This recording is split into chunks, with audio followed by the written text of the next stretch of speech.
اعوذ باللہ من الشیطان الرجیم بسم اللہ الرحمن الرحیم الیوم احل لکم الطیبات وطعام الذین اوتوا الکتاب حل لکم وطعامکم حل لہم والمحصنات من المؤمنات والمحصنات من الذین اوتوا الکتاب من قبلکم اذا آتیتموہن اجورہن محصنین غیر مصافحین ولا متخذی اخدان ومن یکفر بالایمان فقد حبط عملہ وہو فی الآخرۃ من الخاسرین صدق اللہ العظیم۔ الیوم احل لکم الطیبات، یہ وہی انداز ہے کہ الیوم اکملت لکم دینکم واتممت علیکم نعمتی ورضیت لکم الاسلام دینا۔ آج کے دن تمہارے لیے تمام پاکیزہ چیزاں حلال کر دی گئیں، یعنی اگر اس سے پہلے کوئی مختلف مذاہب میں، یہود کی شریعت میں حضرت یعقوب علیہ السلام کی بات پسند و ناپسند جو ذاتی تھی اس کی بنا پر کوئی رکاوٹیں ہو گئی تھیں، یا یہ کہ مشرکانہ جو اوہام تھے ان کی وجہ سے تمہارے ذہنوں میں کچھ الجھنیں تھیں، آج ان سب کو صاف کیا جا رہا ہے۔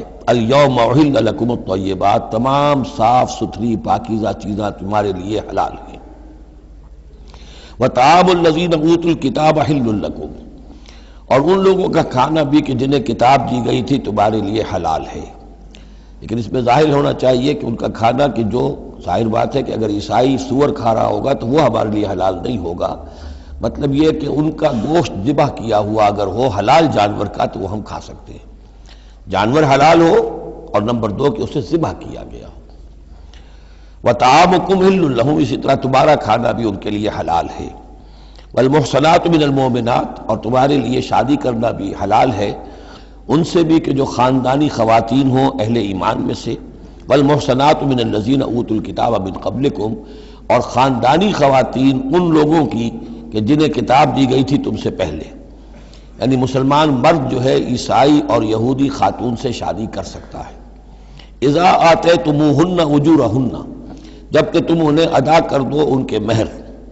محسنین، نیت یہ ہو کہ انہیں گھر میں بسانا ہے، مستقل ایک خاندان کا ادارہ وجود میں لانا ہے۔ غیر مصافحین، صرف شہوت رانی کے لیے نہیں، صرف مستی نکالنے کے لیے نہیں۔ ولا متخذی اخدان، اور نہ ہی کوئی چھپی دوستی یاریاں بنانے کے لیے، کھلم کھلا نکاح ہو، ایک مسلمان مرد کسی عیسائی عورت سے، کسی یہودی عورت سے نکاح کر سکتا ہے۔ اس کے ضمن میں آج کل بہت سے اشکالات ہیں لوگوں کو، تو اس کے ضمن میں وضاحت کیے دیتا ہوں کہ جہاں تک تو شریعت کا اصل حکم ہے وہ تو یہ ہے، اور چونکہ شریعت محمد رسول اللہ پر پوری ہو چکی ہے، اب اس میں کوئی تغیر و تبدل نہیں ہو سکتا، لہذا اس کو منسوخ ہم نہیں کر سکتے۔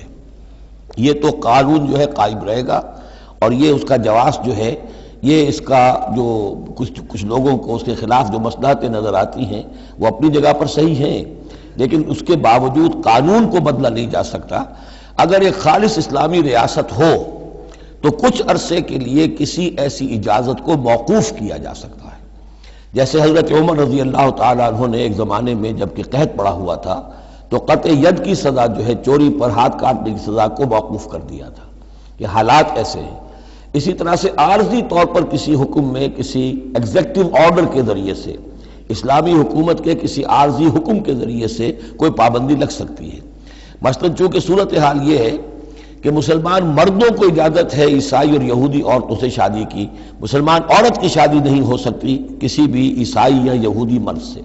اب اس کی کیا علت ہے کہ عام طور پر سمجھا یہی جاتا ہے کہ مرد غالب ہوتا ہے، لہذا اس کا امکان ہے کہ وہ اپنی بیوی کو سیدھے راستے پر لے آئے گا، نہ یہ کہ اس کی بیوی اسے غلط راستے پر لے جائے گی۔ دوسرے یہ کہ اس زمانے میں اولاد ہوتی تھی مرد کی، تو گویا کہ ثابت تھا کہ جو اولاد ہوگی وہ ماں پر نہیں ہوگی، عیسائی نہیں ہوگی، یہودی نہیں ہوگی، بلکہ وہ مسلمان ہوگی۔ دوسرے اس وقت مسلمانوں کا غلبہ ہو گیا تھا، اور یہودی عیسائی جو تھے وہ ان کے گویا کہ تابع ہو چکے تھے۔ نفسیاتی اعتبار سے یہ دونوں صورتیں اس وقت بدل چکی ہیں۔ آج مسلمان مغلوب ہیں، یہودی عیسائی جو ہیں ان کا پلڑا بھاری ہے دنیا کی سیاست میں اور دنیا کے معاملات میں۔ ویسے بھی مرد جو ہیں وہ کمزور ہو چکے ہیں اور عورتوں کا غلبہ ہے۔ اس حوالے سے مناسب یہی ہے کہ یہ شادیاں نہ ہوں، لیکن حرام ان کو ہم نہیں کہہ سکتے۔ البتہ کوئی اگر اسلامی ریاست کہیں قائم ہو جائے تو پھر وہ وقتی طور پر جب تک کہ حالات میں کوئی اور تبدیلی نہ ہو جائے، مصلحتوں کے پیش نظر اس اجازت کو عارضی طور پر منسوخ کر سکتی ہے۔ وَمَن يَكْفُرْ بِالْإِيمَانِ فَقَدْ حَبِطَ عَمَلُهُ، تو جس شخص نے ایمان کے ساتھ کفر کیا اس کے تمام اعمال حبط ہو گئے۔ اب اس میں اشارہ اہل کتاب کی طرف بھی ہو سکتا ہے کہ پہلے وہ صاحب ایمان تھے، جب تک محمد الرسول اللہ تشریف نہیں لائے جو حضرت عیسیٰ کو مانتا تھا وہ مومن تھا، جو حضرت موسیٰ کو مانتا تھا مومن تھا، لیکن یہ کہ اب اگر وہ نہیں مان رہے تو گویا کہ وہ کفر کر رہے ہیں۔ اور دوسری یہ کہ کوئی شخص ایمان کا مدعی ہو کر ایسی حرکتیں کرے کہ جو کہ کافرانہ ہے تو اس کے تمام اعمال حبط ہو جائیں گے، وَهُوَ فِي الْآخِرَةِ مِنَ الْخَاسِرِينَ، اور آخرت میں وہ ہوگا بڑے خسارہ پانے والوں میں۔ یا ایھا الذین آمنوا اذا قمتم الی الصلاۃ، اہل ایمان جب تم کھڑے ہو، ارادہ کرو، قصد کرو نماز کا، فاغسلوا وجوہکم وایدیکم الی المرافق، تو دھو لیا کرو اپنے چہرے بھی اور اپنے دونوں ہاتھ بھی کہنیوں تک، وامسحوا برؤوسکم، اور اپنے سروں پر مسح کر لیا کرو، وارجلکم، اور دھو لیا کرو اپنے پاؤں کو بھی الی الکعبین، ٹخنوں تک۔ یہ ارجلکم اور ارجلکم دونوں قرأتیں ہمارے ہاں بھی ہیں، مستند قرأتوں میں ہیں۔ اہل تشیع جو ہے ویسے اس کو مستقل ارجلکم پڑھتے ہیں، اور ان کے نزدیک یہ مسح کے ساتھ ہے، وامسحوا برؤوسکم وارجلکم، مسح کر لیا کرو اپنے سروں پر بھی اور پیروں پر بھی۔ لیکن یہ کہ ہمارے اہل سنت کے نزدیک یہ ارجلکم ہے، اور اس میں چونکہ الی الکعبین کا آ گیا اضافہ، اگر صرف مسح ہوتا تو اس میں کوئی حد بیان کرنے کی ضرورت نہیں تھی، لہذا الی الکعبین کے اضافے سے وہ بالکل اس کے مساوی ہو گیا ہے الی المرافق، جیسے ہاتھوں کو دھونا ہے کہنیوں تک، ایسے ہی پاؤں کو دھونا ہے ٹخنوں تک۔ وَإِن كُنتُمْ جُنُبًا فَاطَّهَّرُوا، اور اگر تم حالت جنابت میں ہو تو پھر تم اور زیادہ پاکی حاصل کرو، یعنی غسل کرو، پورے جسم کا غسل کرو۔ وَإِن كُنتُمْ مَرْضَىٰ أَوْ عَلَىٰ سَفَرٍ، اور اگر تم بیمار ہو یا سفر پر ہو، اور جاء أَحَدٌ مِّنكُم مِّنَ الْغَائِطِ، یا کوئی تم میں سے کسی نشیبی جگہ سے ہو کر آئے، عام طور پر قضاء حاجت کے لیے لوگ نشیبی جگہوں پر جاتے تھے، اور لامستم النساء، یا تم نے عورتوں سے مقاربت کی ہو، فلم تجدوا ماء، اور تم نہ پاؤ پانی، فتیمموا صعیدا طیبا، تو ارادہ کرو پاک مٹی کا، فامسحوا بوجوہکم وایدیکم منہ، تو اس سے اپنے چہروں اور ہاتھوں کو مل لو۔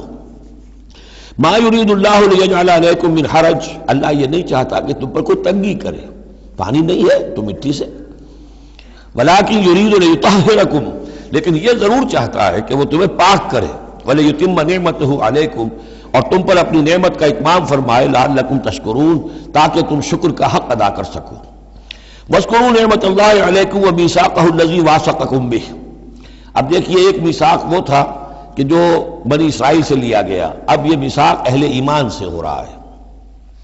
یہ صورت شروع ہوئی ہے یا ایھا الذین آمنوا سے، اور یاد رکھنا اپنے اس میثاق کو، اپنی اس نعمت کو جو تم پر ہوئی ہے اللہ کی طرف سے، اور وہ میثاق جو اس نے تم سے باندھ لیا ہے، جس میں اس نے تمہیں باندھ لیا ہے، واثقکم بہ اذ قلتم سمعنا واطعنا، جب تم نے کہا سمعنا واطعنا۔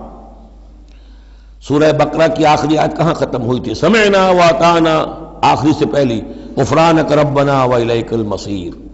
جو مسلمان بھی کہتا ہے سمعنا واطعنا، گویا کہ وہ ایک میثاق میں، ایک بہت گاہے معاہدے کے اندر اللہ کے ساتھ بندھ گیا، اب اسے اللہ کی شریعت کی پابندی کرنی ہے۔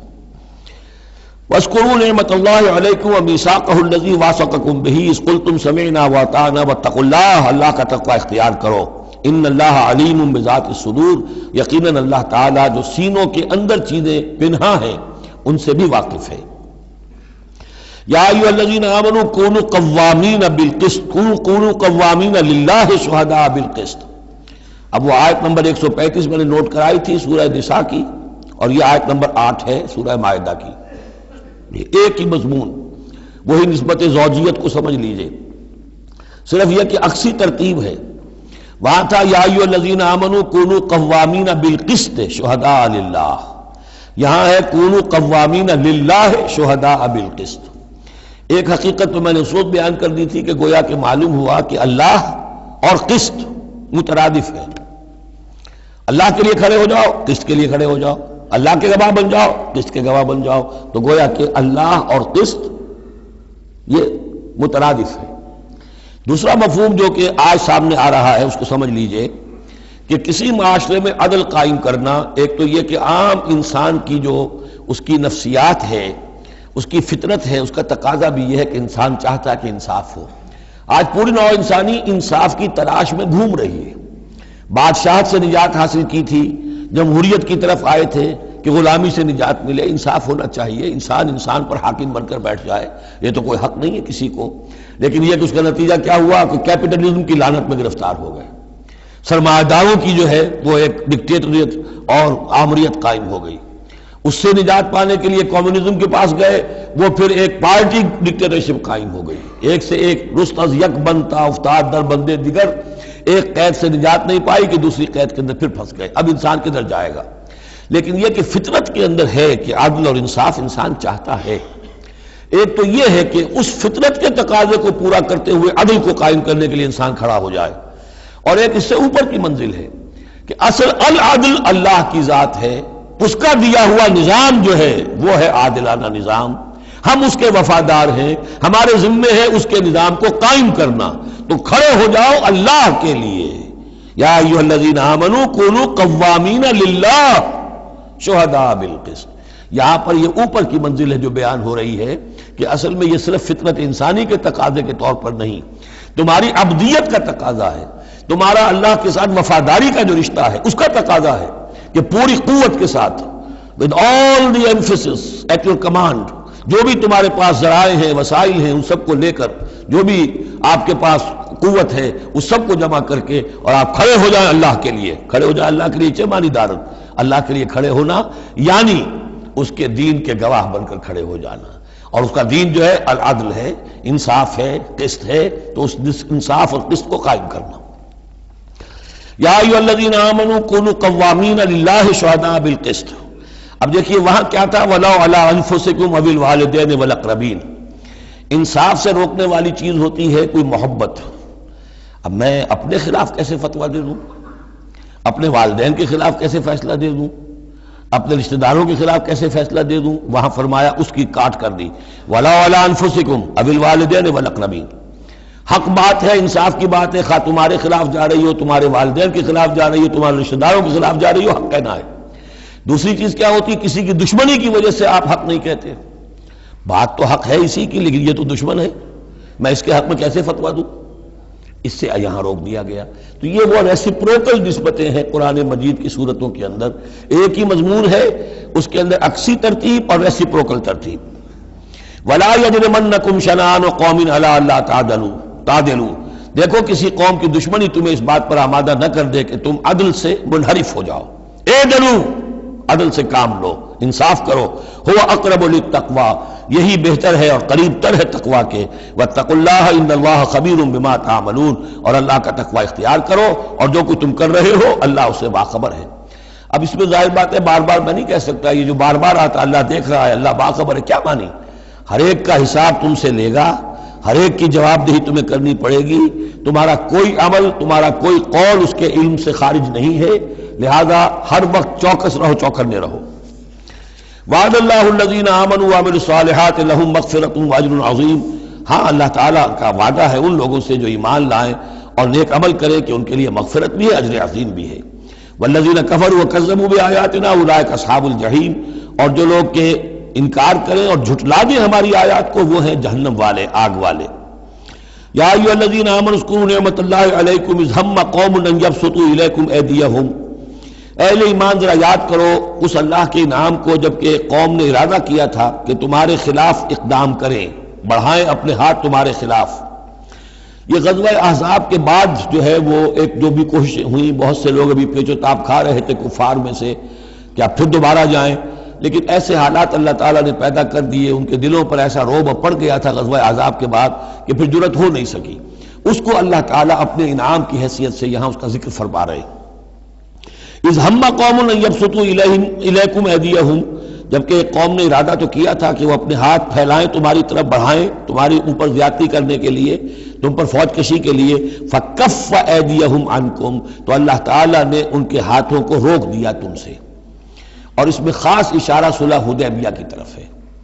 صلح حدیبیہ کے وقت بھی بہت ہی پیچ و تاب کھا رہے تھے قریش، اور وہ ہر صورت کے اندر ان کے نوجوان جو تھے ان کا خون کھول رہا تھا، لیکن یہ کہ بالآخر یوں سمجھئے کہ سینٹی پریویلڈ، اور انہیں یہ سمجھ میں آ گیا کہ اس وقت ہم مسلمانوں کا مقابلہ نہیں کر سکیں گے، اور اللہ تعالیٰ نے گویا کہ ان کے ہاتھوں کو روک لیا۔ فَكَفَّ أَيْدِيَهُمْ عَنْكُمْ وَعَلَى اللَّهِ فَلْيَتَوَكَّلِ الْمُؤْمِنُونَ، اور اللہ تعالیٰ کو تو اہل ایمان ہی پر توکل کرنا چاہیے، اللہ تعالیٰ اہل ایمان کو تو اللہ ہی پر توکل کرنا چاہیے۔ وَلَقَدْ أَخَذَ اللَّهُ مِيثَاقَ بَنِي إِسْرَائِيلَ، اب یہ بنی اسرائیل کی تاریخ کے کچھ واقعات آ رہے ہیں۔ وَلَقَدْ أَخَذَ اللَّهُ مِيثَاقَ بَنِي إِسْرَائِيلَ، اور جس طرح اے مسلمانوں آج تم سے میثاق لیا گیا ہے اور تمہیں اللہ نے جکڑ لیا ہے، باندھ لیا ہے شریعت کے میثاق میں، اسی طرح اللہ تعالیٰ نے بنی اسرائیل کا میثاق بھی لیا تھا۔ وَبَعَثْنَا مِنْهُمُ اثْنَيْ عَشَرَ نَقِيبًا، اور ان میں ہم نے اٹھا دیے تھے، مقرر کر دیے تھے 12 نقیب، 12 قبیلے تھے، ہر قبیلے میں حضرت موسیٰ علیہ السلام نے ایک نقیب مقرر کیا۔ یہی ہم نے اپنے اسرے کے ناظم کے لیے نقیب کا لفظ یہیں سے اختیار کیا ہے۔ حضور نے بھی 12 نقیب مقرر کیے تھے انصار میں، 9 جو ہیں خزرج میں سے اور 3 اوس میں سے۔ وقال اللہ انی معکم، اور اللہ نے فرمایا تھا ان سے میں تمہارے ساتھ ہوں، یعنی میری مدد، میری تائید، نصرت تمہارے شامل حال رہے گی۔ لئن اقمتم الصلاۃ وآتیتم الزکاۃ، اگر تم نے نماز کو قائم رکھا اور زکوٰۃ ادا کرتے رہے، وآمنتم برسلی، اور میرے رسولوں پر تم ایمان لاتے رہے، آئیں گے پے بپے آئیں گے۔ حضرت موسیٰ کے بعد سے لے کر تو 1400 برس تک تار ٹوٹا ہی نہیں، پھر ذرا سا وقفہ 600 برس کا ہوا، پھر حضور تشریف لائے۔ آمنتم برسلی وعزرتموہم، اور ان کی تم مدد کرتے رہو گے، واقرضتم اللہ قرضا حسنا، اور اگر تم اللہ کو قرض حسنا دیتے رہو گے، اپنے مال خرچ کرتے رہو گے اللہ کے دین کے لیے، لأکفرن عنکم سیئاتکم، تو میں لازماً دور کر دوں گا تم سے تمہاری برائیوں کو، ولأدخلنکم جنات تجری من تحتہا الانہار، اور میں لازماً داخل کروں گا تمہیں ان باغات میں جن کے دامن میں ندیاں بہتی ہوں گی۔ فمن کفر بعد ذلک، تو جس نے بھی کفر کیا اس کے بعد، منکم تم میں سے، فقد ضل سواء السبیل، تو وہ تو سیدھے راستے سے بہت بھٹک کر رہ گیا۔ فَبِمَا نَقْضِهِمْ مِيثَاقَهُمْ لَعَنَّاهُمْ، بس ان کے اپنے اسی عہد کو توڑنے کے باعث ہم نے ان پر لعنت فرمائی۔ یہ لعناہم جو میں نے وہاں پر محذوف قرار دیا تھا، یہاں پر وہ واضح آ گیا۔ فَبِمَا نَقْضِهِمْ مِيثَاقَهُمْ لَعَنَّاهُمْ، ہم نے ان کے اسی میثاق کو توڑنے کے پاداش میں ان پر لعنت فرمائی۔ وَجَعَلْنَا قُلُوبَهُمْ قَاسِيَةً، اور ان کے دلوں کو سخت کر دیا۔ ثُمَّ قَسَتْ قُلُوبُكُمْ فَهِيَ كَالْحِجَارَةِ أَوْ أَشَدُّ قَسْوَةً یحرفون الکلم عن مواضعہ، وہ کلام کو اس کے اصل مقام سے ہٹاتے ہیں۔ ونسوا حظا مما ذکروا بہ، اور وہ جو کچھ کہ ان کو دیا گیا تھا نصیحت کے طور پر، ہدایت کے طور پر، اس کے اکثر حصے کو بھول گئے یا اس سے فائدہ اٹھانا انہوں نے چھوڑ دیا۔ ولا تزال تطلع على خائنۃ منہم، اور اے نبی آپ ہمیشہ ان کی طرف سے خیانت کی اطلاعیں پاتے رہیں گے۔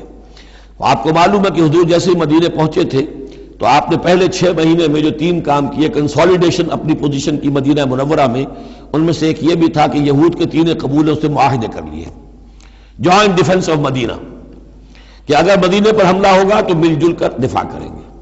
لیکن یہ کہ اس کے بعد یہ ہر قبیلہ ایک ایک کر کے غداری کرتا رہا، تو یہ حضور سے کہا جا رہا ہے وَلَا تَزَالُ تَطَّلِعُ عَلَى خَائِنَةٍ مِّنْهُمْ، ان کی طرف سے خیانتیں ہوتی رہیں گی، ہر وقت ہوتی رہیں گی۔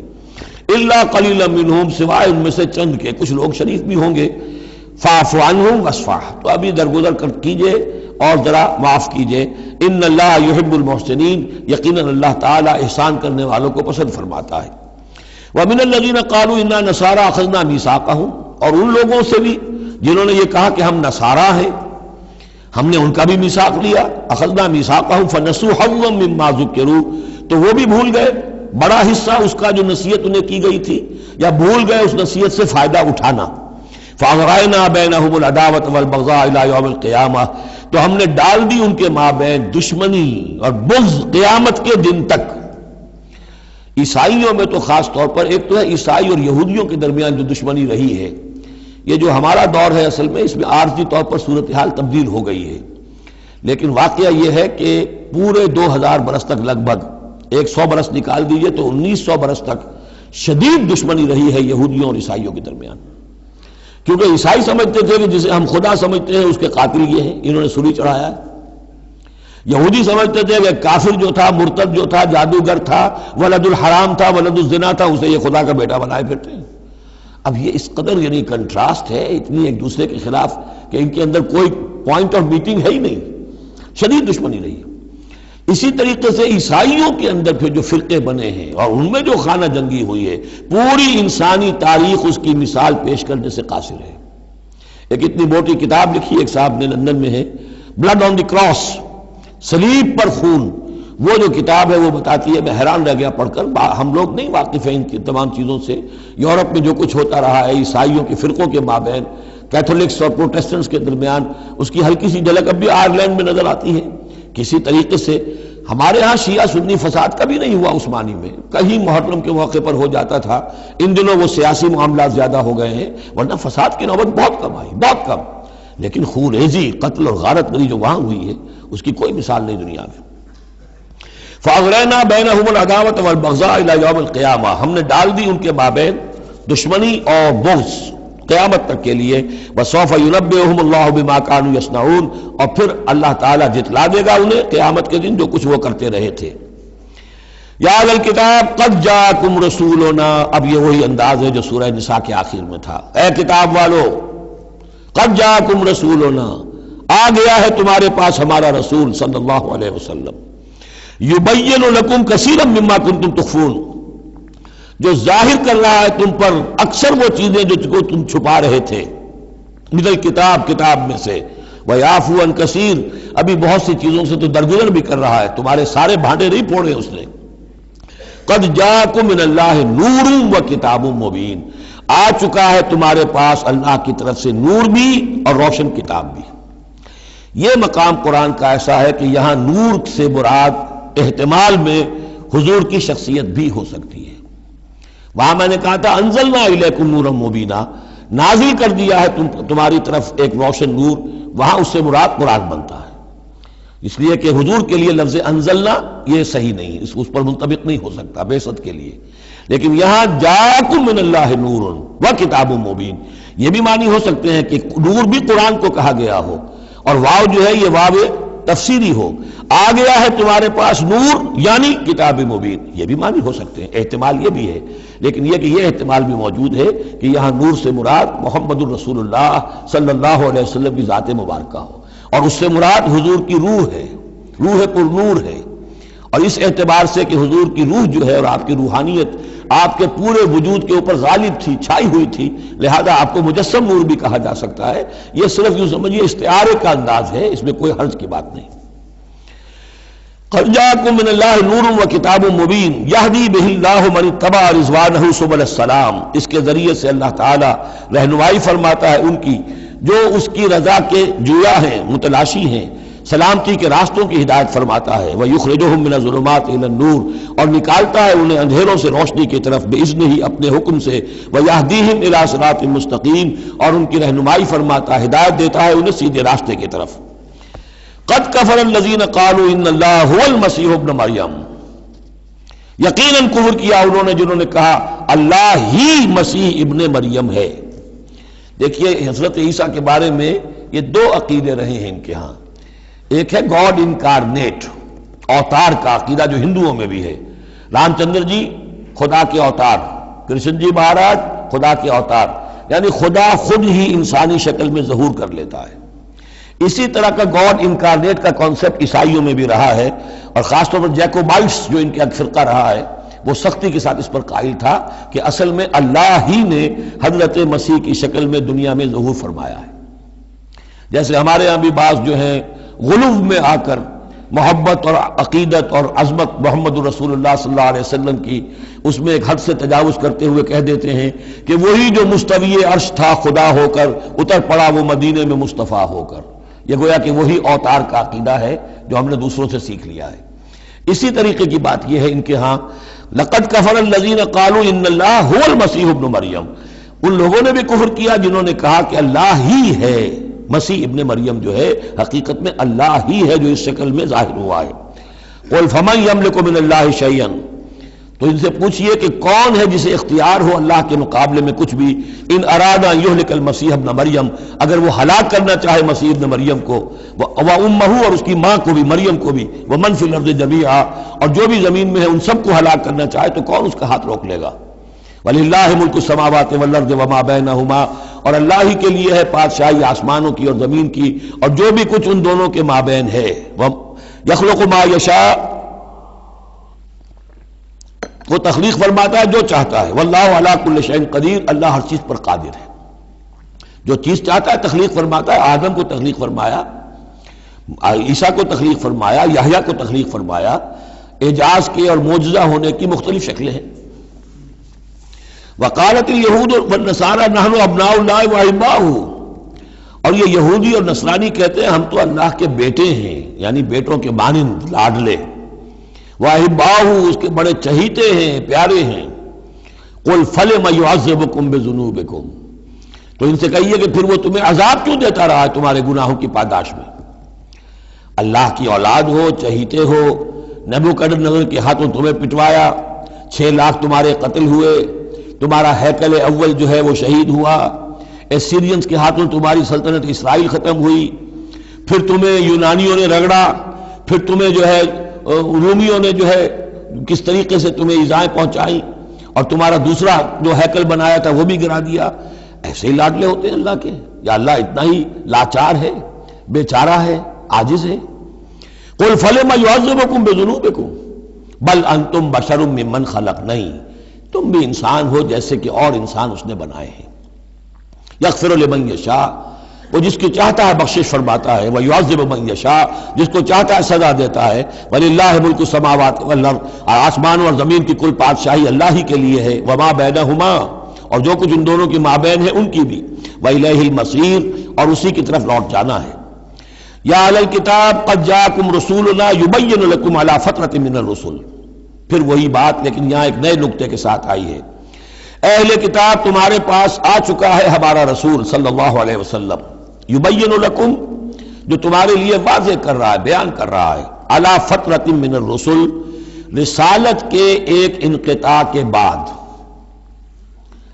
حضرت عیسیٰ اور حضور صلی اللہ علیہ وسلم کے مابین 600 برس ایسے گزرے ہیں کہ دنیا میں کوئی نبی کوئی رسول نہیں رہا۔ یہ فترت ہے، فترت ہے، وقفہ ہے عارضی، اور پھر حضور کی بعثت، اور پھر فترت دائمی، اب رسالت کا دروازہ ختم، 600 برس کے لیے عارضی بند، پھر حضور کی تشریف آوری، اور اب تا قیام قیامت دروازہ بند۔ یا اہل الکتاب قد جاءکم رسولنا یبین لکم علی فترۃ من الرسل ان تقولوا ما جاءنا من بشیر، مبادا تم یہ کہو کہ ہمارے پاس تو نہیں آیا کوئی بشارت دینے والا ولا نذیر، اور نہ کوئی خبردار کرنے والا۔ فقد جاءکم بشیر ونذیر، تو سن لو آ گیا ہے تمہارے پاس خبردار کرنے والا اور بشارت دینے والے۔ رسلا مبشرین ومنذرین لئلا یکون للناس علی اللہ حجۃ بعد الرسل وکان اللہ عزیزا حکیما، سورہ نساء کی وہ آیت اب آپ کے ذہن میں رہنی چاہیے، بنیادی آیت۔ واللہ علی کل شیء قدیر، اور اللہ ہر چیز پر قادر ہے۔ اب حضرت موسیٰ علیہ السلام کا وہ واقعہ آ رہا ہے کہ جب کہ مصر سے اپنی قوم کو لے کر نکلے، صحرائے سینا میں رہے، کوہ طور پر بلائے گئے، تورات دے دی گئی، اب اس کے بعد انہیں حکم ہوا کہ فلسطین میں داخل ہو جاؤ، اور وہاں جو مشرک اور کافر قومیں آباد تھیں، فلسطی کہلاتے تھے، ان کو تم ان کے ساتھ جنگ کرو، انہیں وہاں سے نکالو، اور یہ تمہارے لیے ارض مقدس اللہ کی طرف سے موعود ہے، اس لیے کہ تمہارے ابراہیم، تمہارے جد امجد تھے وہ یہی تھے، یہی حضرت اسحاق تھے، یہیں سے پھر حضرت یعقوب کے زمانے میں حضرت یوسف علیہ السلام جب مصر چلے گئے تھے تو یہاں سے تمہاری منتقلی مصر ہوئی تھی، اب جو اپنا اصل گھر ہے جاؤ اسے حاصل کرو۔ لیکن جب جنگ کا موقع آیا پوری قوم نے کوڑا جواب دے دیا کہ ہم جنگ کرنے کے لیے تیار نہیں۔ اس پر حضرت موسیٰ علیہ السلام کے مزاج میں جو تلخی پیدا ہوئی اور طبیعت کے اندر یوں سمجھیے بیزاری کی شدت پیدا ہوئی، وہ آپ دیکھیے گا کہ ہم یہ سمجھتے ہیں کہ رسول جو ہے وہ اپنی امت کے حق میں شفقت ہی شفقت ہوتا ہے، شفقت بھی ہے، جیسے اللہ کا معاملہ رؤوف بھی ہے، ودود بھی ہے، لیکن عزیز ذو انتقام بھی ہے، انتقام لینے والا بھی ہے، یہ دونوں شانیں ہیں۔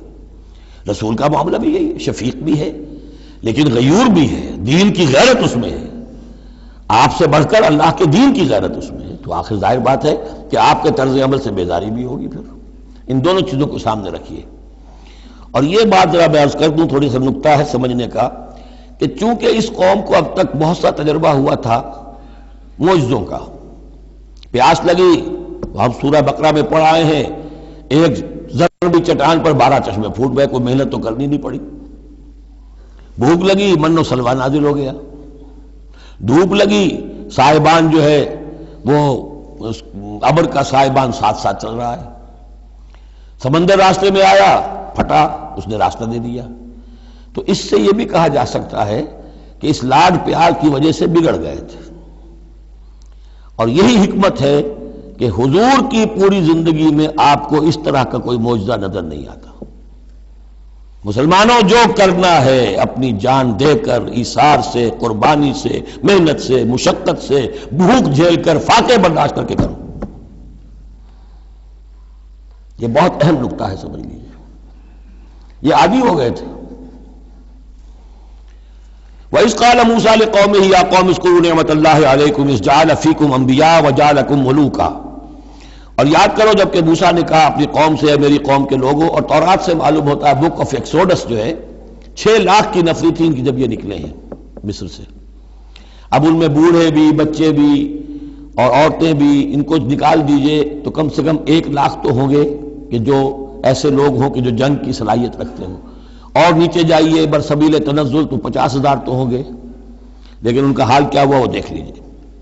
یا قوم اذکروا نعمت اللہ علیکم، میری قوم کے لوگوں، اللہ کے اس انعام کا احساس کرو جو تم پر ہوا ہے۔ اذ جعل فیکم انبیاء، جبکہ تمہارے اندر اس نے نبی اٹھائے، یعنی خود میں نبی ہوں، میرے بھائی ہارون نبی ہیں، حضرت موسیٰ نبی تھے، حضرت یوسف نبی تھے جو آئے تھے۔ وجعلکم ملوکا، اور تمہیں بادشاہ بنایا ہے۔ بادشاہ بنایا ہے تو ظاہر بات ہے اس وقت تک اگرچہ ان کی بادشاہت تو قائم نہیں ہوئی تھی، ہو سکتا ہے یہ پیشین گوئی ہو کہ جو بتائی جا رہی ہو کہ آئندہ تمہیں اللہ تعالیٰ زمین کی سلطنت بھی اور خلافت بھی دینے والا ہے، جیسے کہ حضرت داؤد اور حضرت سلیمان کے زمانے میں ہوئی۔ ایک رائے یہ بھی ہے کہ چونکہ حضرت یوسف کے زمانے میں انہیں بڑا اقتدار حاصل ہو گیا تھا، بادشاہ تو نہیں تھے، لیکن یہ کہ واقعتاً بادشاہوں کے بھی، جن کو کہتے ہیں کہ پیرزادے ہونے کے اعتبار سے بادشاہوں کے بھی مخدوم تھے اور ممدوح تھے، تو شاید اس کی طرف اشارہ ہو۔ وَآتَاكُم مَّا لَمْ يُؤْتِ أَحَدًا مِّنَ الْعَالَمِينَ، اور تمہیں وہ ساری چیزیں دیں جو پوری دنیا میں تمام جہان والوں میں کسی کو نہیں دی۔ یا قوم ادخلوا الارض المقدسۃ التي كتب اللہ لکم، اے میری قوم کے لوگوں اب داخل ہو جاؤ اس ارض مقدس میں، اس فلسطین میں جو اللہ نے تمہارے لیے لکھ دی ہے، اللہ کا فیصلہ ہے، تمہیں ملے گی۔ ولا ترتدوا على ادبارکم، اور اب اپنی پیٹھوں کے بل نہ واپس نہ پھرنا، فتنقلبوا خاسرین، اگر ایسا کرو گے تو خسارے میں رہو گے۔ قالوا یا موسیٰ ان فیہا قوما جبارین، انہوں نے کہا موسیٰ ہم فلسطین میں داخل ہو جائیں، اس میں تو بڑی جابر قوم ہے، بڑی طاقتور قوم ہے، قداور لوگ ہیں، لعیم ہیں، جسیم ہیں۔ ان فیہا قوما جبارین وانا لن ندخلها حتی یخرجوا منها، ہم اس زمین میں داخل نہیں ہوں گے، اپنے قدم نہیں بڑھائیں گے جب تک کہ وہ وہاں سے نکل نہ جائیں۔ وَإِن يَخْرُجُوا مِنْهَا فَإِنَّا دَاخِلُونَ، وہ نکل جائیں پھر ہم داخل ہو جائیں گے۔ قَالَ رَجُلَانِ مِنَ الَّذِينَ يَخَافُونَ، کہا 2 اشخاص نے کہ جو خوف رکھتے تھے اللہ کا بھی، انعم اللہ علیہما، اللہ نے بھی ان پر انعام کیا تھا۔ یہ 2 شاگرد تھے جو قریبی صحابی یا حواری تھے حضرت موسیٰ کے۔ یوشع ابن نون تو وہ ہے کہ جو پھر ان کے بعد جانشین بھی ہوئے، اور گمان غالب یہی ہے کہ وہ نبی بھی تھے، اور دوسرے تھے کالب بن یفنہ۔ تو ان دونوں نے اپنے قوم کے لوگوں کو سمجھانا چاہا۔ قال رجلان من الذین یخافون انعم اللہ علیہما ادخلوا علیہم الباب، ہمت کرو دروازے میں ایک دفعہ گھسو تو صحیح۔ فاذا دخلتموہ فانکم غالبون، جب تم داخل ہو جاؤ گے تو غلبہ تمہیں مل جائے گا۔ وعلی اللہ فتوکلوا، اللہ پر توکل کرو، ان کنتم مؤمنین، اگر تم مومن ہو۔ قالوا یا موسیٰ انا لن ندخلها ابدا، انہوں نے کہا موسیٰ ہم تو کبھی بھی، یہ ترجمہ کبھی بھی اصل میں کیا گیا ہے اس مصحف میں بھی، لیکن یہ گرامر کے اندر عربی محاورے میں ابدا، ہرگز ہرگز، ہم ہرگز ہرگز داخل نہیں ہوں گے۔ یا موسیٰ لن ندخلها ابدا، ہم ہرگز داخل نہیں ہوں گے، ما داموا فیہا، جب تک کہ وہ اس میں موجود ہیں۔ فاذهب انت وربک، جاؤ تم اور تمہارا رب، اور یہ میری طرف سے اضافہ کر لیجئے، ساتھ اپنی لٹھیاں بھی لے جاؤ، یہ تمہارا عصا جو ہے اتنے بڑے بڑے کارنامے دکھائے ہیں، یہ بھی ساتھ لے جاؤ۔ فَذْهَبْ أَنْتَ وَرَبُّكَ فَقَاتِلَا، اور جا کے قتال کرو، إِنَّا هَاهُنَا قَاعِدُونَ، ہم تو یہاں بیٹھے ہیں، زمین جنبت نہ جنبت گم رہو محمد، ہم تو یہاں ٹکے ہوئے، ہم نہیں ہلیں گے۔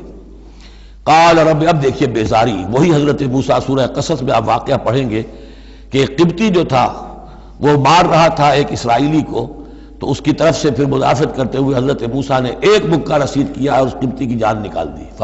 فوقذہ موسیٰ فقضى علیہ. اس وقت اتنی محبت اپنی قوم سے، اور اب کیا حال ہے؟ قال رب انی لا املک الا نفسی واخی. انہوں نے عرض کیا پروردگار مجھے تو اختیار نہیں ہے سوائے اپنی جان کے اور اپنے بھائی ہارون کی جان کے. ففرق بیننا، باقی یہ پوری قوم انکار کر رہی ہے تو اب تفریق کر دے، علیحدہ کر دے، جدائی ڈال دے ہمارے مابین، وبین القوم الفاسقین، اور ان ناہنجار لوگوں کے درمیان. میں اب ان کے ساتھ رہنا نہیں چاہتا. آج کی اصطلاح میں ہم کہہ سکتے ہیں میرا استعفیٰ قبول فرما لے، کہ میں اب ان کے ساتھ نہیں رہنا چاہتا. ان کی ناہنجاری، جو کچھ انہوں نے دیکھا ہے، میرے ہاتھوں سے جو معجزے دیکھے ہیں، میرے اور ان کے درمیان اب تفرقہ پیدا کر دے. اللہ نے یہ درخواست قبول نہیں کی، لیکن یہ کہ تذکرہ بھی نہیں کیا. قال فإنها محرمة عليهم 40 سنة. نہیں، ہم جو سزا انہیں دے رہے ہیں وہ یہ ہے کہ اب یہ ارض مقدس، اگر یہ بزدلی نہ دکھاتے ابھی ہم انہیں دے دیتے. اب انہوں نے بزدلی دکھائی ہے تو اب یہ ان پر حرام رہے گی 40 برس تک. یتیہون فی الارض، اسی صحرا میں، اسی صحرائے سینا میں، سینائی پیننسولا، یہ بھٹکتے پھریں گے. فلا تأس علی القوم الکافرین قوم الفاسقین. تو اب آپ اس فاسق لوگوں کے بارے میں اب آپ افسوس نہ کریں، اپنے دل کے اندر رنج نہ لیں اب جو کچھ ان پر بیتے گی. لیکن بہرحال آپ ان کی طرف رسول بنا کر بھیجے گئے ہیں، جب تک زندگی ہے آپ کو ان کے ساتھ رہنا ہے. یہاں ذرا یاد کر لیجئے کہ جو حضرت موسیٰ نے کہا انی لا املک الا نفسی واخی، حضور سے کیا کہا گیا تھا سورہ نساء میں؟ فقاتل فی سبیل اللہ لا تکلف الا نفسک وحرض المؤمنین. اے نبی آپ اللہ کی راہ میں قتال کیجئے، آپ پر ذمہ داری نہیں ہے سوائے اس کے کہ آپ کی اپنی جان ہے، اور آپ اہل ایمان کی جتنی تحریض، ترغیب، تشویق، جتنے ان کے ایمان کے جذبات کو اپیل کرنا ممکن ہے کیجئے بس. وَاتْلُ عَلَيْهِمْ نَبَأَ ابْنَيْ آدَمَ بِالْحَقِّ. اب یہ معاملہ ہو رہا ہے قتل ناحق کے سلسلے میں، ملک میں فساد مچانے کے سلسلے میں، چوری ڈاکے کے سلسلے میں، کیا ان کی اہمیت ہے، کیا اس کے پھر سزائیں ہیں. وَاتْلُ عَلَيْهِمْ نَبَأَ ابْنَيْ آدَمَ بِالْحَقِّ. اور اے نبی ان کو پڑھ کر سنائیے آدم کے 2 بیٹوں کی کہانی یا قصہ حق کے ساتھ. اِذْ قَرَّبَا قُرْبَانًا، جبکہ ان دونوں نے قربانی پیش کی. ایک حابیل قابیل، اور ایک ان میں سے گنریے کا کام کرتے تھے، بھیڑیں بکریاں چراتے تھے، ایک کاشتکار تھے. تو دونوں نے کچھ اپنی جنس لے کر آئے اور دوسرے جو ہیں وہ کچھ اپنے کوئی جانور لے کر آئے، اللہ کے لیے نذر کے طور پر پیش کیا. فَتُقُبِّلَ مِنْ أَحَدِهِمَا وَلَمْ يُتَقَبَّلْ مِنَ الْآخَرِ. تو ان میں سے ایک کی بھی جو قربانی تھی قبول کر لی گئی اور دوسری کی قبول نہیں کی گئی. یہ کیسے معلوم ہوا؟ یہ میں بتا چکا ہوں آپ کو کہ اس وقت کا معاملہ یہ تھا کہ قربانی کی قبولیت کی علامت یہ ہوتی تھی کہ آسمان سے ایک شعلہ سا نیچے اترتا تھا اور وہ اس کو بھسم کر دیتا تھا، گویا کہ اللہ نے قبول فرما لی. قال لاقتلنک، اب جس کی یہ قبول نہیں ہوئی تھی اس نے کہا اپنے بھائی سے جس کی قبول ہو گئی تھی، حسد کی آگ میں جل کر میں تمہیں قتل کر دوں گا. قال انما يتقبل اللہ من المتقین. انہوں نے کہا بھائی جان اس میں میرا کیا قصور ہے، یہ تو اللہ تعالیٰ کا قاعدہ ہے، قانون ہے، وہ صرف متقیوں ہی سے قبول کرتا ہے. لئن بسطت الی یدک لتقتلنی، اگر آپ اپنا ہاتھ بڑھائیں گے مجھ پر، چلائیں گے مجھے قتل کرنے کے لیے، ما انا بباسط یدی الیک لیقتلک، تو بھی میں اپنا ہاتھ نہیں چلاؤں گا، نہیں بڑھاؤں گا کہ آپ کو قتل کروں، یعنی یہ ایک طرفہ قتل ہوگا آپ کا. انی اخاف اللہ رب العالمین، مجھے تو اللہ کا خوف ہے جو تمام جہانوں کا پروردگار ہے. انی ارید ان تبوء باسمی و اسمک، اور پھر میں چاہتا ہوں کہ اگر آپ مجھے قتل کر ہی دیں، اس انتہا تک پہنچ ہی جائیں، تو آپ اپنے گناہ کا بھی بوجھ اپنے سر لیں، میرے گناہ کا بھی بوجھ لیں. جو ناحق مقتول ہے اس کے تو گویا کہ تمام گناہ اس قاتل نے اپنے سر پر لے لیے، تو میرے تو گھاٹے کا سودا نہیں ہے. What do I stand to lose؟ آخر میری کوئی خطائیں ہیں، میری کوئی غلطیاں ہیں، کوئی گناہ میں نے کیے ہوں گے، اگر آپ ناحق مجھے قتل کریں گے تو میرے ان تمام گناہوں کا وبال آپ کے سر آ جائے گا، تو میرے تو کوئی نقصان والی بات نہیں. انی ارید ان تبوء باسمی و اسمک فتکون من اصحاب النار، اور یہ ہوگی سخت ترین سزا میری طرف سے آپ کو کہ پھر آپ ہو جائیں گے جہنمی. وذالک جزاء الظالمین، اور یہی بدلہ ہے ظالموں کا. فتوات لہ نفسہ قتل اخیہ، اب اس کے نفس نے آمادہ کر ہی لیا اسے اپنے بھائی کے قتل پر. یعنی ان الفاظ میں بٹوین دی لائنز یوں سمجھیے کہ ہے اس کے اندر بھی وہ تو رہتا ہے نا حق اور باطل کی ایک کشاکش، اور نیکی اور بدی کا غلبہ، قتل کروں یا نہ کروں، آخر بھائی کی باتیں بھی آئی ہیں، وہ دل نشین ہے، لیکن یہ کہ نفس جو ہے اس وقت اس کے اندر جو بھی شیطنت گھسی ہوئی تھی، اس نفس نے اسے آمادہ کر ہی لیا اپنے بھائی کو قتل کرنے پر، فقتلہ، تو اس نے انہیں قتل کر دیا، فاصبح من الخاسرین، ہو گیا تباہ ہو جانے والوں میں۔ فبعث اللہ غرابا یبحث فی الارض، یہ پہلا خون ہے جو نسل آدم میں ہوا ہے۔ تو اللہ تعالیٰ نے کوے کو بھیجا، وہ زمین کو کریج رہا تھا۔ اب اسے قابل کو یہ سمجھ میں نہیں آ رہا تھا کہ میں کیا کروں، ابھی لاش جو ہے بھائی کی، اس کو کیسے ڈسپوز آف کروں۔ تو اللہ تعالیٰ نے ایک کوے کو بھیج دیا، وہ زمین میں جیسے آپ کو معلوم ہے چونچے مارتا ہے، اس میں سے کچھ دانے نکالتا ہے، وہ دیکھا، یبحث فی الارض لیریہ، تاکہ اللہ اسے دکھا دے کیف یواری سوءۃ اخی، کہ اپنے بھائی کی لاش کو کیسے چھپائے۔ قال یا ویلتی عجزت ان اکون مثل ھذا الغراب، اس نے کہا ہائے میری شامت، میرے اندر اس کوے جیسی بھی عقل نہ تھی، نہ ہوا میں اس کوے جیسا بھی کہ مجھے یہ بات خود سوچ جاتی، فواری سوءۃ اخی، اور میں اپنے بھائی کی لاش کو چھپا دیتا، فاصبح من النادمین من اجل ذلک، اس چیز پر اس کے اندر بڑی شدید ندامت پیدا ہو گئی۔ کتبنا علی بنی اسرائیل، اجل ذلک دونوں طرف لگتا ہے، من اجل ذلک کتبنا علی بنی اسرائیل، اور ہم نے اسی بنا پر بنی اسرائیل پر یہ بات لکھ دی تھی، قتل ناحق ہم نے تورات میں لکھ دیا تھا کہ یہ اتنی بری شے ہے کسی ایک انسان کا قتل کرنا بھی۔ کتبنا علی بنی اسرائیل انہ من قتل نفسا بغیر نفس و فساد فی الارض، اگر کسی نے کسی انسان کو قتل کیا بغیر کسی قتل کے قصاص میں، بغیر نفس، ہاں کسی نے قتل کیا، قتل کے جواب میں قتل کیا جائے تو یہ قتل ناحق نہیں ہے، یہ تو پھر قصاص کا قتل ہے۔ اور فساد فی الارض، یا کوئی شخص زمین میں فساد مچا رہا ہے، اس میں اس کو قتل کیا جائے، یعنی کوئی قصوروار ہے، مجرم ہے، اس کو سزا دینے میں قتل کیا جائے تو بات اور ہے۔ کسی بے قصور انسان کو اگر قتل کر دیا گیا فکأنما قتل الناس جميعا، تو یہ ایسے ہے جیسے کہ اس نے تمام انسانوں کو قتل کر دیا، پوری نوع انسانی کو۔ کیوں کہ تمدن کی جڑ کٹ گئی، احترام جان، احترام مال، یہ بنیاد ہے تمدن کی۔ ومن احیاھا، اور جس نے ایک انسان کی جان بچا لی فکأنما احیا الناس جميعا، تو گویا کہ اس نے پوری نوع انسانی کو بچا لیا۔ وَلَقَدْ جَاءَتْهُمْ رُسُلُنَا بِالْبَيِّنَاتِ، ان کے پاس ہمارے رسول آئے تھے واضح نشانیاں اور تعلیمات لے کر۔ ثُمَّ إِنَّ كَثِيرًا مِّنْهُمْ بَعْدَ ذَلِكَ فِي الْأَرْضِ لَمُسْرِفُونَ، لیکن اس کے بعد بھی ان میں سے بہت سے لوگ ہیں کہ جو زمین میں اسراف اور فساد اور دسترازی کرتے پھر رہے ہیں۔ انما جزاء الذین یحاربون اللہ ورسولہ، اب یہ وہ آ رہی ہے محاربے کی آیت ہے۔ اگر اسلامی ریاست ہے اور اس میں کوئی گروہ ہے جو فتنہ و فساد مچا رہا ہے، کوئی دہشت گردی کر رہا ہے، خون ریزی کر رہا ہے، قتل و غارت کر رہا ہے، راہزنی کر رہا ہے، ڈاکے ڈال رہا ہے، گینگ ریپ ہو رہے ہیں، تو ان کی سزا کیا ہے؟ انما جزاء الذین یحاربون اللہ ورسولہ، لیکن یہ اسلامی ریاست کی ہے جس میں اسلامی قانون نافذ ہوں۔ اصل میں سزائیں بھی جو ہیں وہ اسی معاشرے میں جس میں کہ باقی سارا اسلام کا نظام بھی قائم ہو، ورنہ نظام یہ ہو جھوٹی گواہیاں دینے والے موجود ہوں، ایمان فروش موجود ہوں، ججوں کو خریدا جا سکتا ہو، اور اس میں یہ سخت قوانین بنا دیے جائیں، تو پھر اس سے جو نتائج نکل رہے ہیں وہ بجائے یہ کہ شریعت کو کوئی نیک نامی ملے، شریعت بدنام ہوتی ہے الٹی۔ تو پورا نظام جیسا کہ میں نے کہا تھا کہ لا جو ہے قانون وہ سسٹم کو سبسرو کرتا ہے، سسٹم صحیح ہو اب وہ قانون صحیح جو ہے اسے سپورٹ کرے گا اور اسے برقرار رکھے گا، اس کی حفاظت کا ذمہ دار ہوگا۔ انما جزاء الذین یحاربون اللہ ورسولہ، یقیناً بدلہ ان لوگوں کا کہ جو محاربہ کرتے ہیں، چیلنج کرتے ہیں اللہ کو اور اس کے رسول کو، یعنی اسلامی ریاست کو، ویسعون فی الارض فسادا، اور زمین میں وہ فساد مچاتے پھرتے ہیں، ان یقتلوا، کہ انہیں قتل کیا جائے، بلکہ یقتلوا نہیں ہے یقتلوا، ان کے ٹکڑے کیے جائیں، تقتیل، یقتلوا تقتیلا، اور یسلبوا، یا انہیں سولی چاہا جائے، اور تقطع ایدیہم وارجلہم من خلاف، یا ان کے ہاتھ اور پاؤں مخالف سمتوں سے کاٹا جائے، ایک ہاتھ کاٹ دیا جائے، ایک پاؤں کاٹ دیا جائے، اور ینفوا من الارض، یا انہیں ملک بدر کر دیا جائے، ذالک لہم خزی فی الدنیا، یہ تو ہے ان کے لیے دنیا کی زندگی میں رسوائی، وَلَهُمْ فِي الْآخِرَةِ عَذَابٌ عَظِيمٌ، اور آخرت میں ان کے لیے مزید بہت بڑا عذاب ہے۔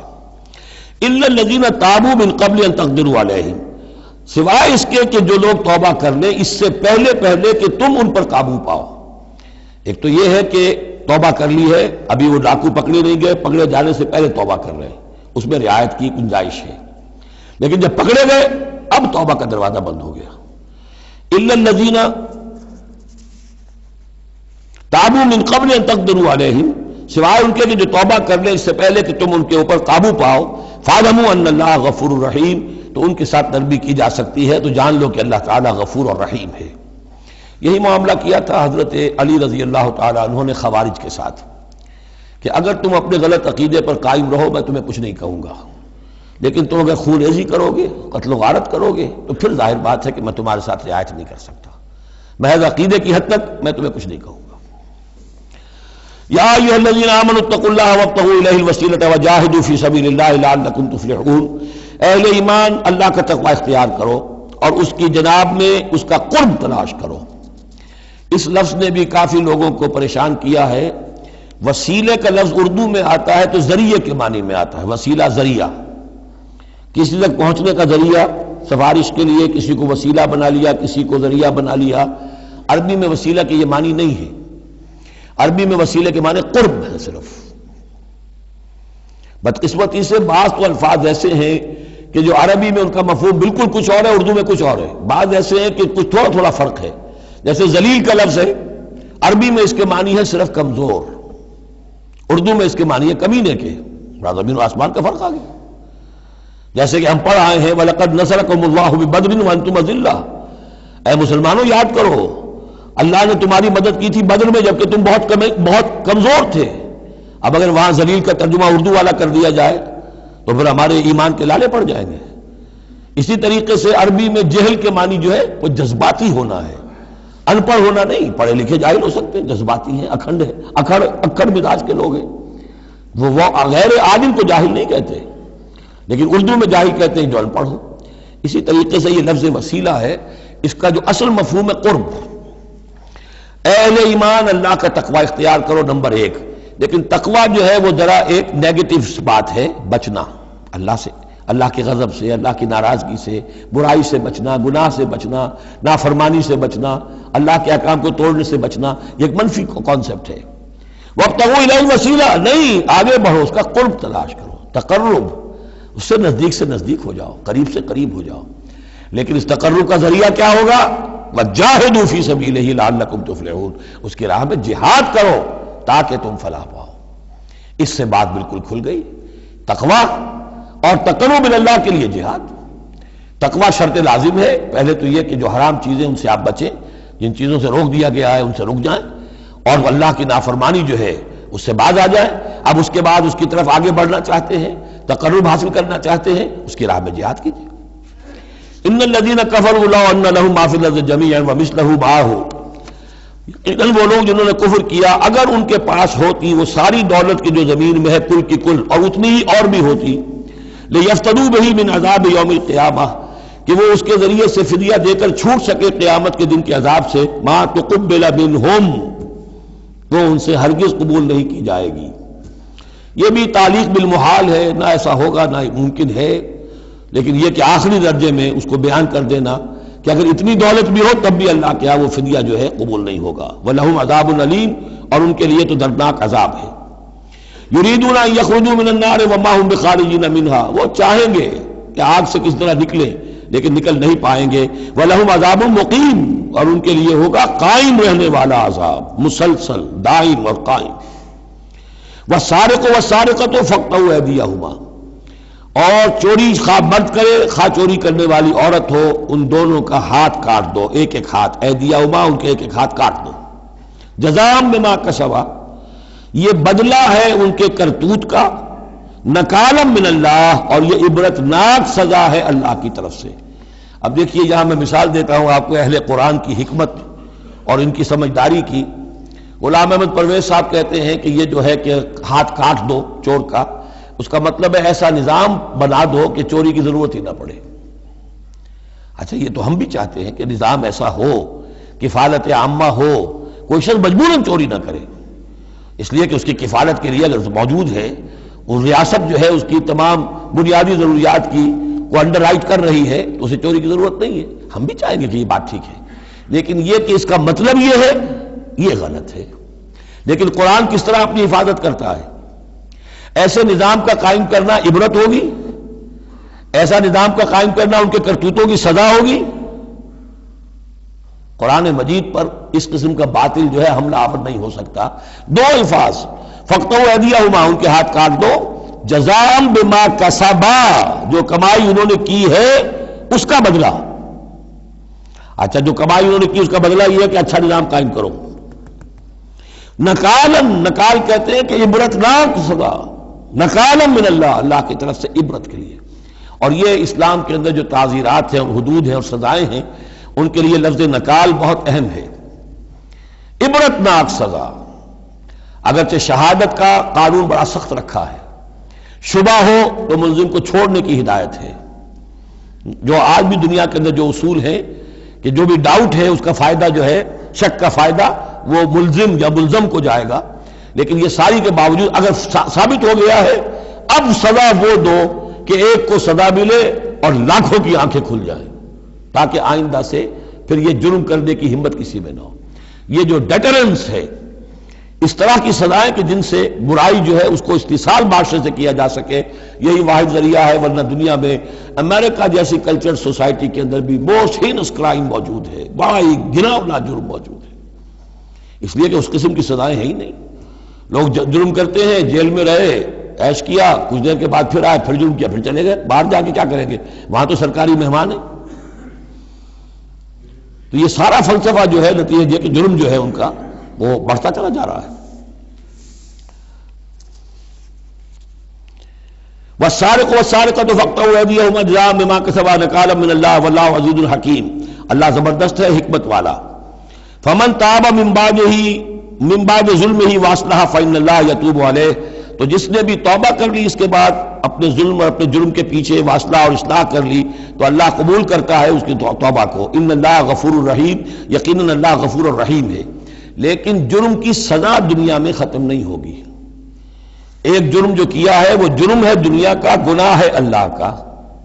جرم کی سزا دنیا میں ملے گی، گناہ کی سزا اللہ نے دینی ہے، اس کو اللہ معاف فرما دے گا اگر توبہ کی ہے۔ اگر توبہ نہیں کی ہے تو پھر یہ کہ اس کی سزا بھی ملے گی۔ الم تعلم ان اللہ لہ ملک السماوات والارض، کیا تم جانتے نہیں کہ اللہ ہی کے لیے ہے آسمانوں اور زمین کی بادشاہی۔ یعذب من یشاء ویغفر لمن یشاء، وہ سزا دے گا جس کو چاہے گا اور بخش دے گا جسے چاہے گا۔ واللہ علی کل شیء قدیر، اللہ ہر چیز پر قادر ہے۔ یا ایھا الرسول لا يحزنک الذین یسارعون فی الکفر من الذین قالوا آمنا بافواہہم ولم تؤمن قلوبہم۔ یہ پھر ذکر آ رہا ہے، لیکن یہاں بھی گڑبڑ ہے معاملہ سورہ بقرہ کی طرح۔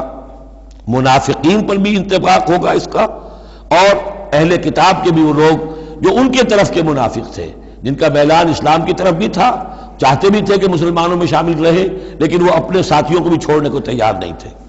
تو یہ جو بیچ بیچ میں مذبذبین بین ذالک تھے، یہ دونوں طرف کے لوگ تھے۔ یا ایھا الرسول لا يحزنک الذین یسارعون فی الکفر، اے رسول صلی اللہ علیہ وسلم، نہ غمگین ہو آپ ان لوگوں کی سرگرمیوں سے، بھاگ دوڑ سے، کہ جو کفر کے ضمن میں بڑی سرگرمی دکھا رہے ہیں۔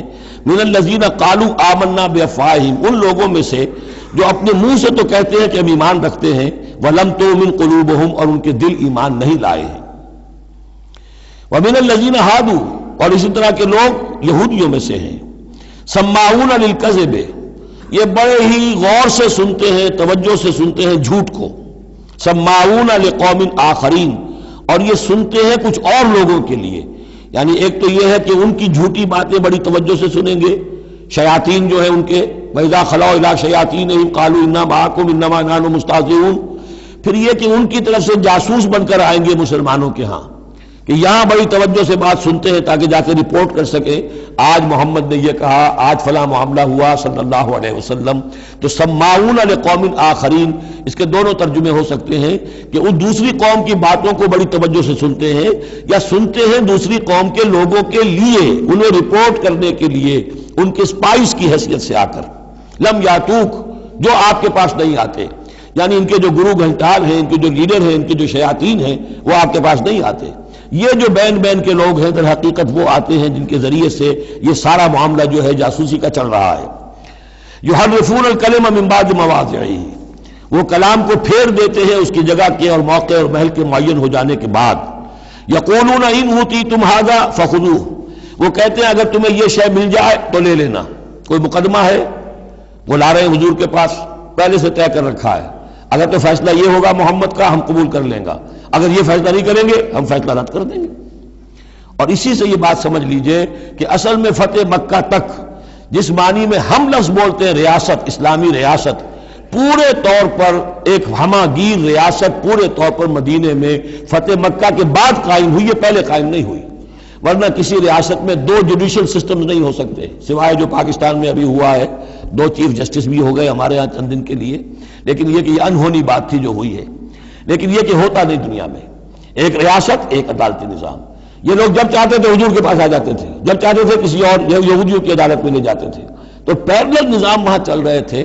ہمہ گیر ریاست وحدت کی حیثیت سے، ایک آرگینک ہول کی حیثیت سے یہ فتح مکہ کے بعد قائم ہوئی ہے. یقولون ان اوتیتم ھذا فخذوہ، کہتے ہیں کہ اگر یہ فیصلہ ملے تو تم لے لینا، قبول کر لینا. وَإِن لَّمْ تُؤْتَوْا فَاحْذَرُوا، اور اگر یہ شہادت تمہیں ملے، نہ فیصلہ ملے، یہ ڈگری نہ تمہارے حق میں جاری کی جائے تو پھر بچ جانا، کترا جانا. وَمَن يُرِدِ اللَّهُ فِتْنَتَهُ فَلَن تَمْلِكَ لَهُ مِنَ اللَّهِ شَيْئًا، اور جس کو اللہ تعالیٰ ہی نے فتنے میں مبتلا کرنے کا فیصلہ کر لیا ہو تو تم اس کے لیے اللہ تعالیٰ کے مقابلے میں کوئی مددگار نہ پاؤ گے، کوئی شے نہیں ملے گی. اولئک الذین لم یرد اللہ ان یطہر قلوبہم، یہ وہ لوگ ہیں کہ جن کے دلوں کو پاک کرنا اللہ نے چاہا ہی نہیں.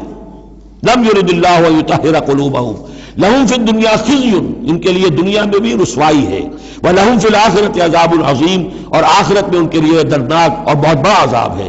سماعون للکذب، یہ خوب سنتے ہیں اچھی طرح اور چٹخارے لے لے کر سنتے ہیں جھوٹ کو. اکالون للسحت، خوب کھانے والے ہیں پیٹ بھر بھر کر حرام کے.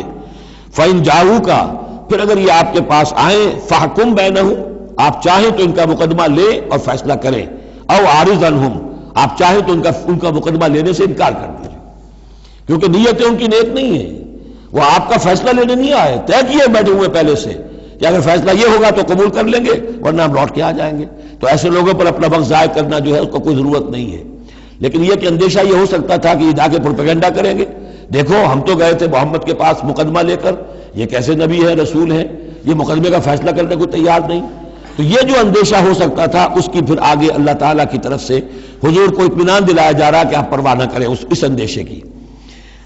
فَإِن جَاءُوكَ فَاحْكُم بَيْنَهُمْ أَوْ أَعْرِضْ عَنْهُمْ، اگر وہ آئیں آپ کے پاس اپنا مقدمہ لے کر تو چاہے تو آپ فیصلہ کریں اور چاہے اعراض کریں.